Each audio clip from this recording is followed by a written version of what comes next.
ஸ்ரீ காளிமாதா ஜோதிடம் பிரபல ஜோதிடர் பண்டித் மகாராஜா. தொழில், கல்வி, வியாபாரம் மற்றும் மந்திர சூனிய பிரச்சனைகளுக்கு நிரந்தர தீர்வு. வணக்கம். செய்தி வீச்சு உங்களை வரவேற்றுக் கொள்கிறது. இன்றைய செய்தி வீச்சில் முதலில் இலங்கை நிலவரங்களை நோக்கிக் கொள்ளலாம். அதன் பின்னர் உலக நிலவரங்களை தொட்டுச் செல்லலாம்.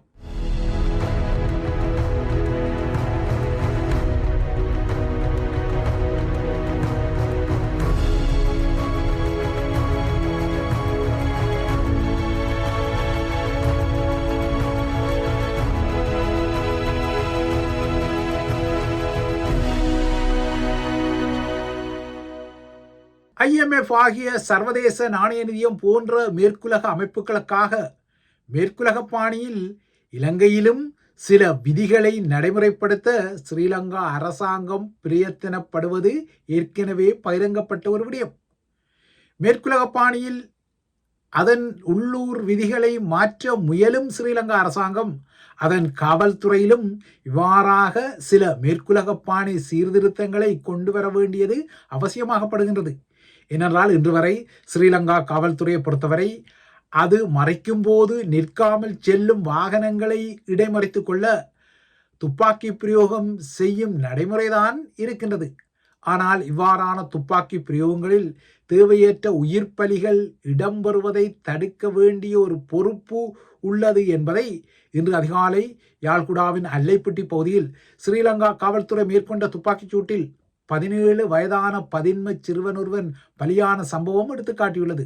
போர்க்கால நடைமுறை போல இப்போதும் தமது உத்தரவுக்கு கீழ்ப்படியாமல் இல்லையென்றால் தாம் வாகனங்களை மறைக்கும் போது அதற்கு பணியாமல் செல்லும் வாகனங்களை நோக்கி துப்பாக்கி பிரயோகம் செய்யும் நடைமுறையை ஸ்ரீலங்கா படையினர் தொடர்வதால் அதனால் உயிர் பலிகளும் உருவாகி வரும் நடைமுறையும் தொடர்கின்றது.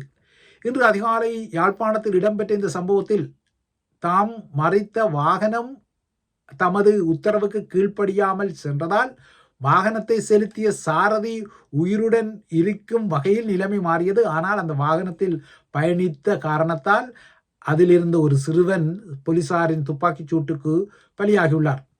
இந்த வாகனத்துக்கும் சட்டவிரோத நடவடிக்கைகளுக்கும் தொடர்புகள் இருக்கலாம் அல்லது இல்லாமல் விடலாம். ஆனால் நிற்காமல் செல்லும் வாகனங்களை நோக்கி துப்பாக்கி பிரயோகம் செய்து அவற்றை உயிர் பலிகளுடன் நிறுத்தும் பழைய சிஸ்டங்களை இந்த சிஸ்டம் சேஞ்ச் ஆட்சியும் மாற்ற வேண்டிய நிலைமை இருப்பதைத்தான் இன்று அல்லைப்பட்டியில் 17 வயது பதின்ம இளைஞனின் உயிர் பலி எடுத்து காட்டுகின்றது. மேற்குலக நடைமுறைகளை IMFக்காக அதிகமாக பின்பற்றும் இந்த அரசாங்கம் குறிப்பாக வரி ஏய்ப்பு நடைமுறைகளுக்காக மேற்குலக பாணியில் கடுமையான விதிகளை அதேபோல போக்குவரத்தில் கடுமையான விதிகளை கொண்டு வரும் இந்த அரசாங்கம் மேற்குலக நாடுகளிலும் இவ்வாறாக காவல்துறையின் உத்தரவுக்கு நிற்காத வாகனங்களை முடக்குவதற்கு மாற்று தொழில்நுட்பங்கள் உள்ளன. இந்த மாற்று தொழில்நுட்பங்களை அதாவது இந்த தொழில்நுட்ப சிஸ்டங்களை சிஸ்டம் சேஞ்ச் ஆட்சியும் பயன்படுத்தி சந்தேக நபர்கள் என்றாலும் அவர்களுக்கு உயிராபத்துக்களை குறைக்கும் முறைகளை பயன்படுத்த வேண்டும் என்பதைத்தான் இன்றைய அல்லைப்பட்டியின் அவல சம்பவம் எடுத்து காட்டியுள்ளது. இதற்கிடையே போதைப் பொருள் வணிகம் மற்றும் கொழும்பில் இடம்பெற்ற சில மாபியா போட்டுத்தள்ளல்கள் உட்பட்ட சில முக்கிய குற்றச் செயல்களுடன் தொடர்பட்டதான குற்றச்சாட்டுகளும் தமிழ் அரசியல்வாதிகளுக்கும் நீட்சியடையும் நிலையில் அந்த வரிசையில் ஸ்ரீடெலோ கட்சியின் தலைவர் உதயராஜா மாட்டுப்பட்டு தடுப்பு காவலில் வைக்கப்பட்டு விசாரணை செய்யப்படும் நிலையில் இன்டர்போல் எனப்படும் அனைத்துலக காவல்துறையும் சிவப்பு எச்சரிக்கை விடுத்து தேடிய ஆவா குழுவைச் சேர்ந்த இருவர் அண்மையில் ஸ்ரீலங்காவின் பிரதான விமான நிலையமான கட்டுநாயக்கா விமான நிலையத்தில் அள்ளி செல்லப்பட்டு ஸ்ரீலங்கா CIDயினர் கோரிய 90 நாள் தடுப்பு காவலும் அங்கீகரிக்கப்பட்டு அவர்களின் கீழ் கடுமையாக விசாரிக்கப்பட்டு வரும் செய்தியும் பகிரங்கமாகியுள்ளது. ரணில் மைத்திரியின் நல்லாட்சி காலம் அதாவது யகப்பாலின காலத்தில் 2016 மானிப்பாய் பகுதியில் இடம்பெற்ற கொலை சம்பவத்தின் பின்னர் இந்த இருவரும் இந்தியாவுக்கு தப்பிச் சென்றிருந்தனர். இவர்கள் இருவரும் தொடர்பட்ட சம்பவங்கள் இடம்பெற்று 10 வருடங்களாகிவிட்டதால் அவை மறக்கப்பட்டிருக்கும் என்ற எண்ணத்தில் இவர்கள் இருவரும் இந்தியாவிலிருந்து திரும்பிய நிலையில் கட்டுநாயக்காவில் வைத்தே அதிரடியாக தூக்கப்பட்டனர். இவ்வாறாக தூக்கப்பட்டவர்கள் போதைப்பொருள் கடத்தல்காரர்களுடன் தொடர்புகளை பேணிய கொலையாளிகள் எனவும் வாடகை கொலையாளிகளை அமர்த்தும் முகங்கள் எனவும் குற்றச்சாட்டுகள் சுமத்தப்பட்ட நிலையில் இந்த குற்றச்சாட்டுகள் தமிழர்களின் முற்றத்தில் புதிய அவலங்களையும் உருவாக்கும் பின்னணியில்தான் தற்போது ஸ்ரீலங்கா மற்றும் இந்தியாவில் இடம்பெற்று வரும் T20 எனப்படும் உலகக்கோப்பை துடுப்பாட்ட ஆடுகளத்தில் ஏற்பட்ட ஒரு திடீர் கொதிநிலையில் நேற்றிரவு ஏற்பட்ட தணிவு ஸ்ரீலங்காவுக்கு ராஜதந்திர ரீதியில் ஒரு புதிய ஆறுதலை வழங்கியமை தெரிகின்றது. இந்த முடிவானது தற்போது 2 நாடுகளுடன் நட்பு உறவை பேணும் ஸ்ரீலங்காவுக்கு ஒரு ஆறுதலாக மாறியுள்ளது. நேற்றிரவு பாகிஸ்தானால் இந்த முடிவு எடுக்கப்படுவதற்கு முன்னர் பாகிஸ்தான் பிரதமர் ஸ்ரீலங்காவின் அரசு தலைவர் அனுரகுமார திசாநாயக்காவுடனும் தொலைபேசியில் பேசிய விடயம் தற்போது பகிரங்கப்பட்டுள்ளது. பாகிஸ்தான் பிரதமர் ஷெபாஸ் ஷெரீப்புக்கு நன்றி தெரிவித்த அனுர உடனடியாகவே அது குறித்து பதிவிட்டு ஆவலுடன் எதிர்பார்க்கப்பட்ட இந்த போட்டி திட்டமிட்டபடி நடைமுறை என்பதில் தான் மகிழ்ச்சி அடைவதாக எக்ஸ் வலைத்தளத்தில் எக்ஸியுள்ளார். அத்துடன் 96 பிப்ரவரியில் உலகக்கிண்ண துடுப்பாட்ட போட்டி ஆட்டங்கள் கொழும்பில் இடம்பெறுவதற்கு முதல் மாதமான ஜனவரியில் தமிழர்களின் சேனை கொழும்பில் உள்ள ஸ்ரீலங்காவின் மத்திய வங்கியை தாக்கியதால் அந்த ஆட்டங்களில் அன்றைய நாட்களில் பங்கேற்க ஆஸ்திரேலியாவும் மேற்கிந்திய தீவுகள் அணியும் மறுத்திருந்தது. அவை இரண்டுமே தங்கள் அணிகளை இலங்கைக்கு அனுப்ப மறுத்த நேரத்தில் இந்தியாவும் பாகிஸ்தானும் கொழும்புக்கு தமது அணிகளை அனுப்பி விளையாடிய சந்தர்ப்பத்தையும் இந்த சந்தர்ப்பத்தில் நினைவூட்ட மறுக்காத அனுரகுமார திசாநாயக்கா இந்தியாவும் பாகிஸ்தானும் அன்றும் நண்பர்களாக இருந்தனர், இன்றும் இலங்கைக்கு நண்பர்களாக இருந்ததாகவும் ஒரு மறைமுக செய்தியையும் தனது பதிவில் உட்புகுத்தியிருந்தார். பல நூற்றுக்கணக்கான மக்கள் யாழ்குடாவில் படுகொலை செய்யப்பட்டு யாழ்குடா மக்களின் வரலாற்று வெளியேற்றத்திற்கு காரணமாக இருந்தது ஸ்ரீலங்காவின் சூரிய கதிர் இராணுவ நடவடிக்கை என்பது நீங்கள் அறிந்த விடயம். அந்த சூரிய கதிர் இராணுவ நடவடிக்கை இடம்பெற்று அடுத்த வருடமான 96 ஜனவரி 31 அன்று ஸ்ரீலங்காவின் மத்திய வங்கியின் பிரதான வாசலில் ஒரு பார உந்து மோதி பெற்று வெடிப்பு சம்பவம் ஒன்று நடைபெற்றிருந்தது. அந்த தாக்குதல் சம்பவத்தில் மத்திய வங்கி கட்டிடம் கடுமையாக சேதமடைந்தது. அருகிலுள்ள 8 கட்டிடங்களும் சேதமடைந்தன. இந்த வாகன குண்டு வெடிப்பை அடுத்து தானியங்கி துப்பாக்கிகள் மற்றும் ராக்கெட் லாஞ்சர்களுடன் சென்றவர்களும் அந்த பகுதியில் தாக்குதலை நடத்தியதால் அன்றைய அரசாங்கம் அதிர்வடைந்திருந்தது. இந்த தாக்குதலில் 90 பேருக்கு மேல் பலியாகி 1400க்கு மேல் காயமடைந்திருந்தனர். இந்த தாக்குதலுக்கு பின்னர் 2002 தமிழர் சேனை தலைவரை கைது செய்யுமாறு ஸ்ரீலங்கா நீதிமன்றம் ஒரு ஓப்பன் வாரண்ட், அதாவது ஒரு திறந்த பிடியாணையை பிறப்பித்த நகர்வு இடம்பெற்றது. அவர் இல்லாமல் நடத்தப்பட்ட வழக்கில் அவருக்கு 51 குற்றச்சாட்டுகளில் 200 ஆண்டுகால சிறை தண்டனை விதிக்கப்பட்ட நகர்வுகளும் இடம்பெற்றமையும் வரலாற்றில் நினைவுபடுத்தக்கூடிய விடயங்கள்.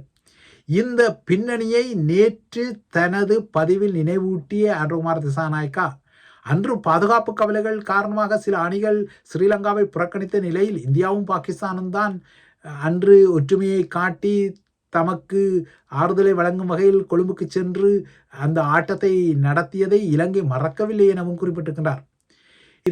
அதிகரித்ததாகவும் தெரிய வருகின்றது. ஆகமொத்தம் தமது மண்ணில் இடம்பெறும் துடுப்பாட்ட போட்டியாக இருந்தாலும் சரி, புத்தரின் புனித அஸ்தி தரிசனமாக இருந்தாலும் சரி, இல்லை ஜேவிபியின் பொதுச் செயலாளர் டில்வின் சில்வா தலைமையிலான குழுவின் இந்திய பயணமாக இருந்தாலும் சரி, இந்த பயணங்கள் எல்லாவற்றிலும், அதாவது இவ்வாறான பயணங்கள் மற்றும் நகர்வுகளில் ஸ்ரீலங்கா தனக்குரிய ஆதாயங்களை எடுக்க மிக தந்திரோபாயமாக நகரின் நிலையில் மறுபுறத்தை தமிழர்களின் அரசியல் முற்றத்தில் குடுமிப்பிடிகளும் முரண்பாடுகளும் காழ்ப்புணர்வுகளும் தான் மிஞ்சி இருப்பதாக தெரிகின்றது. அந்த வகையில் தமிழரசு கட்சியிலிருந்து ஸ்ரீதரனை கடாச முனையும் சூமந்திர நோக்கங்களை கொண்ட நகர்வுகளும் வருகின்றன. இந்த தரப்புகள் என்னதான் சுவிஸ் பேச்சுக்களுக்கு சென்றாலும் பொடி ஸ்ட்ராங் பேஸ்மெண்ட் வீக் என்ற, அதாவது அடித்தளம் வீக்கானது என்ற யதார்த்தம் சில நல்ல அடைவுகளை தமிழர்கள் பெறுவதற்குரிய நல்ல அறிகுறிகளை இப்போதைக்கு காட்டவில்லை என்பது யதார்த்தமானது. இவை இலங்கை நிலவரங்களை அடுத்து உலக நிலவரங்களை நோக்கிக் கொண்டால், அமெரிக்க சிறையில் பல வருடங்களுக்கு முன்னரே தற்கொலை செய்து கொண்ட பாலியல் குற்றவாளியான ஜெஃப்ரி எப்ஸ்டீனை மையப்படுத்திய சிக்கல்கள் இப்போது பிரித்தானியாவையும் பற்றி பிடிக்கும் பின்னணியில் பிரித்தானிய பிரதமர் சர் கேர் ஸ்டாமரை பதவி விலகுமாறு ஸ்கொட்லாந்து தொழிற்கட்சி தலைவர் அனஸ் சர்வார் நேற்று அதிரடியாக விடுத்த கோரிக்கை பிரித்தானிய அரசியலில் புதிய கொதிநிலையை ஏற்படுத்தியுள்ளது.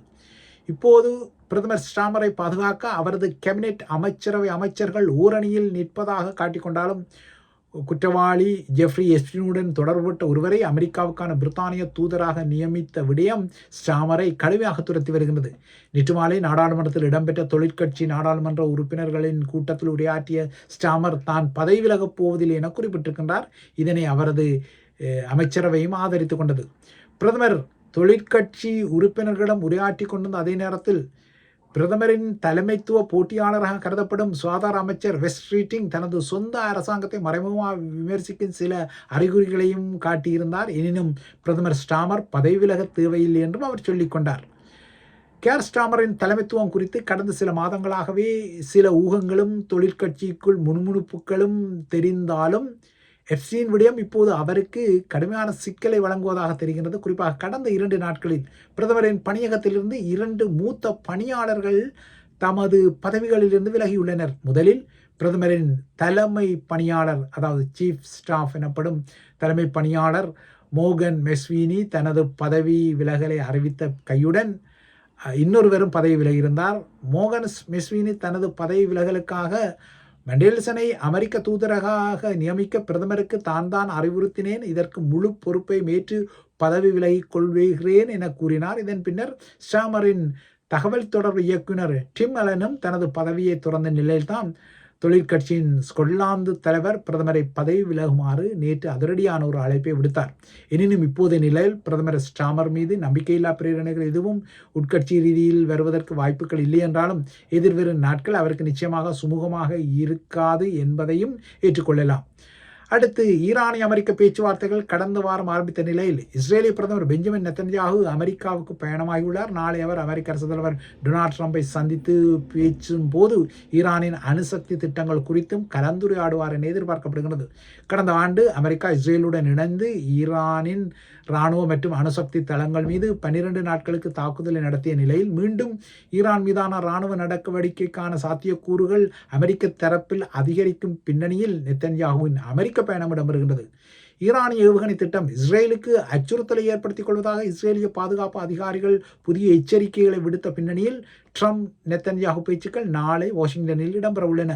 இஸ்ரேலிய பாதுகாப்பு வட்டாரங்களின்படி ஈரான் தனது ஏவுகணை திறன்களின் ஒரு சிவப்பு எல்லையை கடந்திருப்பதால் இஸ்ரேல் அதன் மீது ஒருதலைப்பட்சமாக தாக்குதலை நடத்தும் நிலைமையை எதிர்நோக்குவதாகவும் இந்த நிலைமையை அமெரிக்காவுக்கு இஸ்ரேல் அறிவித்துள்ளதாகவும் கூறப்படுகிறது. இந்த நிலையில் அமெரிக்கா ஈரான் மீதான தடைகளை முடிவுக்கு கொண்டு வந்தால் அந்த நாடு கூறுவது போல ஈரான் தன்னிடம் இருக்கக்கூடிய அதிக செறிவூட்டப்பட்ட யுரேனியத்தை நீர்த்துப்போக செய்வதற்கு தயாராக இருப்பதாக ஈரானிய அணுசக்தி தலைவர் நேற்று குறிப்பிட்ட விடயமும் உற்று நோக்கப்படுகின்றது. யுரேனியத்தை நீர்த்து போக செய்வது என்பது அதன் செறிவூட்டலின் அளவை குறைக்க அதனுள் கலப்பு பொருட்களை கலக்கும் ஒரு நகர்வாகும். ஐக்கிய நாடுகள் சபையின் அணுசக்தி கண்காணிப்பு அமைப்பின் தகவல்களின்படி அணு ஆயுதங்கள் இல்லாத ஒரு நாடு யுரேனியத்தை செறிவூட்டு நகர்வில் ஈடுபடுகின்றது என்றால் அது நிச்சயமாக ஈரான் எனவே குறிப்பிடுகிறது. அமெரிக்க அரசு தலைவர் டொனால்ட் ட்ரம்ப் ஈரானின் அணுசக்தி செறிவூட்டலுக்கான முழுமையான தடைக்கு கோருகிறார். ஆனால் இதனை ஈரான் ஏற்றுக்கொள்ள மறுப்பதால் முருகல் நிலை தொடர்கின்றது. இந்த முருகல் நிலையில்தான் தற்போது பேச்சுக்கள் நடத்தப்பட்டு வருகின்றன. அமெரிக்காவுடனான புதிய பேச்சுக்களுக்காக ஈரானின் உயர்மட்ட தேசிய பாதுகாப்பு பேரவையின் தலைவர் அலி லாஜாரணி இன்று ஓமானுக்கு செல்வதாக தெரிகின்றது. இவைதான் ஐபிசி தமிழின் செய்தி வீச்சு. தொடர்ந்தும் ஐபிசி தமிழுடன் இணைந்திருங்கள்.